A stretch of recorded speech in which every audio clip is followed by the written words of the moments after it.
BNP করতাম, তারপরে আওয়ামী লীগে ছিলাম, তারপরে এখন আমি জামাত ইসলামে যোগ দিলাম।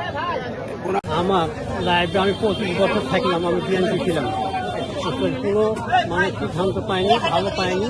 আমি জামাত দলে ভালো পাইছি, আমি সেখানে আমি ভোট দিয়েছি, তাতে আমি এখানে ভোট দেওয়া দেব।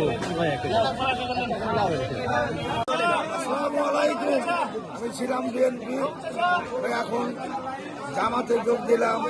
কোরআনের আলোতে অন্ধকার থেকে আলো দিকে বাড়িয়ে এলাম। জামাত হলো ইসলামী দল, কোরআনের দল, কোরআনের দল। কোরআন প্রচার হবে, কোরআন দিয়ে আইন চলবে এবং নবীর তরিকামত দেশ চলবে এবং চালাতে পারবে। যে জামাতে আসলাম, এই জন্য আমরা শুকরিয়া আদায় করি, সকল বলে আলহামদুলিল্লাহ। আমি বিএনপি করতাম, বিএনপি থেকে অন্য কাজে ছিল, এখন জামাত ইসলাম করছি।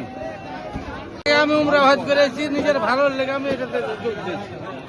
এতদিন হয়তো বুঝতে ভুল ছিল, আমি বুঝতে শিখে এটা করেছি।